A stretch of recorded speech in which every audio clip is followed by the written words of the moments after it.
ng money cake. See? Too much, ha? How much this one says? 25 million pesos. 25 pesos. million. May gulay.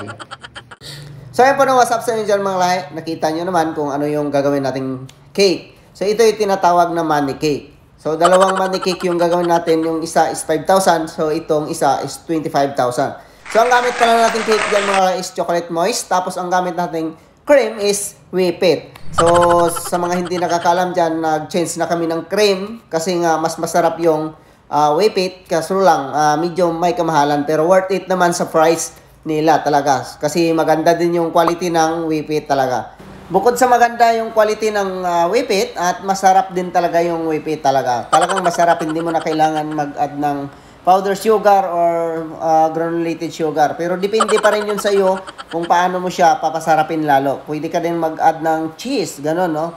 So, ganun ka tindi yung whip it talaga. Kaya, mas maraming nagkagusto sa whip it talaga kasi nga, mas masarap talaga. So, ganun lang tayo mga live. Balik tayo sa video. Una, naglagay ako ng chocolate ganache sa whip it. Kunti lang naman para ma-achieve natin yung light chocolate na cream sa pang-frosting natin. So, ganun lang. Tapos, mag-drip tayo ng chocolate ganache mamaya dyan. Tapos, ipapakita ko sa inyo kung paano mag-drip ng maganda talaga. So, hindi maganda kaso pangit yung pagka-drip ko. So, itong purpose na talagang video na ito mga is para mag-guide yung mga baguhan. Lalo na sa mga nagsimula pa lang na magkapakapas ng mga frosting. Kaya, maraming salamat sa mga nagtuturo dyan. No? Kaya, suportahan natin sila mga kalay at i-share natin yung mga videos nila. Lalo na sa mga nagsisimula pa lang talaga, mag-guide talaga kayo ng tama. Kasi marami namang tutorial dyan. Ayan. So, ganun lang. So, ganun yung mukha ko pag nagpo-frosting. Tapos, yan na yung chocolate ganache natin pang drip. Yan, papalamigin pa natin yan kasi pangit din yung pang drip natin pag sobrang lambot or sobrang labnaw, no? At sobrang tigas. So, kailangan tama lang talaga yung texture niya sa pag-microwave, no?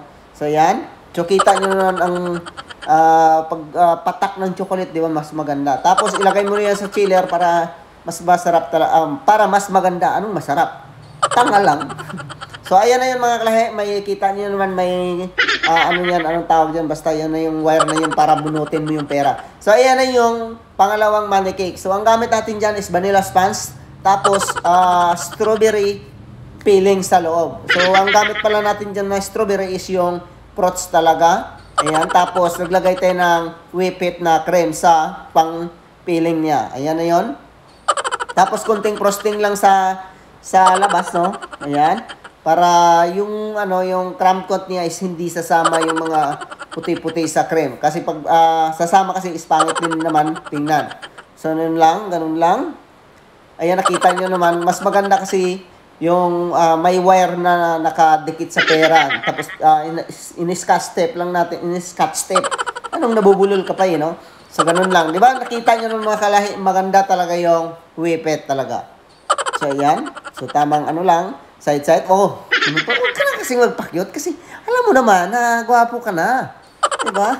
Walang ibang pumuri sa'yo, kundi ako. Na sarili mo. Di ba? So, ayan. Sige na, bilisan mo na. Fast forward. Okay? So, ganun lang mga kalay. Dahan-dahanin lang muna natin. So, ayan. So, ganun lang mga kalay, no? Mag-frosting. Lalo na sa mga baguhan dyan. Sundan nyo na lang yan para mas mapabilis yung pag-practice nyo. Ayan, tapos gamit kayo ng scraper kung ano yung available nyo dyan sa inyong kusina or sa kitchen niyo, yun ang gamitin nyo. Ayan. So, ganun lang, no? So, ganun lang talaga mga kalahi. Maganda talaga yung whip it talaga. Yun nga lang, medyo may kamahalan. Kasi dito sa amin is 305 ang isa. No, 305 ang isa. Pero worth it talaga sa price niya talaga. Bagay talaga sa price kasi nga masarap pa. At maganda din yung quality ng whip it. Ayan. So, ganun lang mga... Ang design pala niyan mga kalahi is yung... ang tawag nun, parang minimalist cake na design. So, ayan. So, ganun lang. Ilipat pala natin ng board yan kasi nga... Ayan. So, ganun lang ang design yan. So, ang gamit pala natin yan is... ano bang tawag yan? Palette knife. Palette knife pala ang tawag dyan mga kalahi. Ayan. So, ganun lang kadali.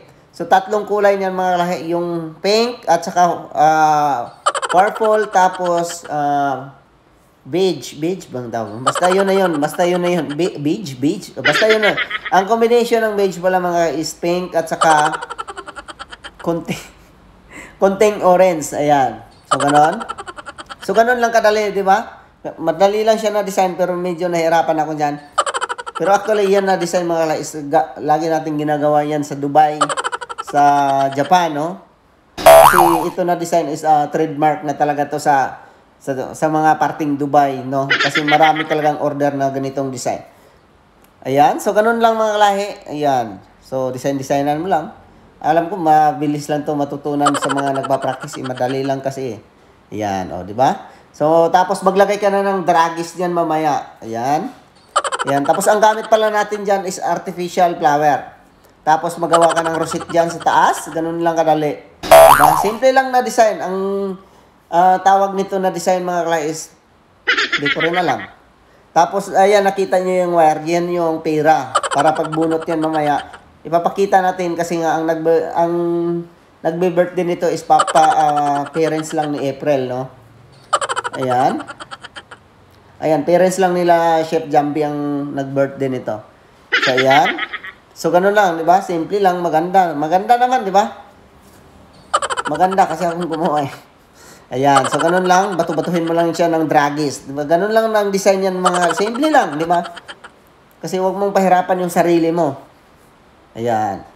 Di ba? Sobrang sarap dito mga kalahi na cake kasi strawberry. Strawberry talaga is masarap din talaga ang strawberry. Tapos, yun na yun mga kalahi, di ba? Maganda. Tapos, siyempre, susulatan ng calligraphy ng pinakamalupit. Ayan. O, di ba? So, sa mga nahihirapan mag-calligraphy dyan, may tutorial tayo dyan. Sundan nyo na lang mga kalahi kasi nga mas maganda talaga kung mapagpraktisan natin ng isang bagay, di ba? Parang nagmamahalang din yan, di ba? Kailangan mo munang pagpraktisan kung paano mo siya mamahalin or ba't umabot na tayo sa love life. Balik tayo sa video! Okay? So, ganun lang mga kalahi, yung pag-calligraphy dyan, sundan nyo na lang yung tutorial natin kasi may mga tutorial kami dyan ni Chef Jambi. Ayan. So, kita nyo yan. Yung pera dyan mga kalahi, naka-attach na dyan sa acrylic. Happy birthday. Ayan, di ba? Tapos, ang ganda ng calligraphy, ano? Ayan.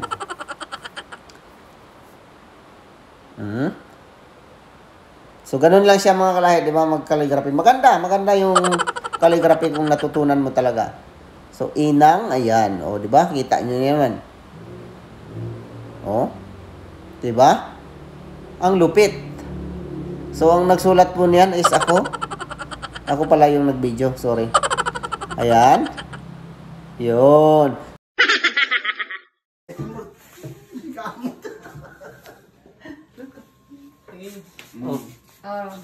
Blow. Blow na candle. Happy birthday. 1, 2, 3. Happy birthday. Happy birthday. Inang, bunot, inang. Bunot. Guyo, di mo ka deti inang na guyo daw. Winter. Dua nga aim. Winter. Hey! Happy birthday. Yay! Wow. Kanina tayo Hey! Happy birthday, nang. Nay. Ala.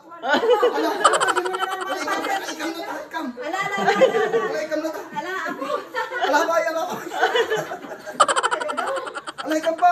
Ay, sus. Ikapay, dong. Ikapay. Sige pa. Sige. Oh! Happy birthday! Happy birthday, nang.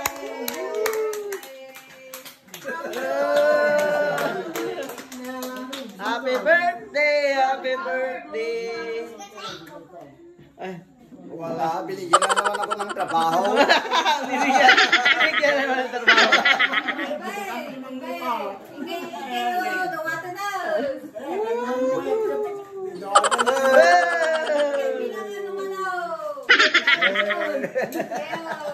One, 2, 3, 4, 5, 6, 7, 8, 9, 10, 11, 12, 25.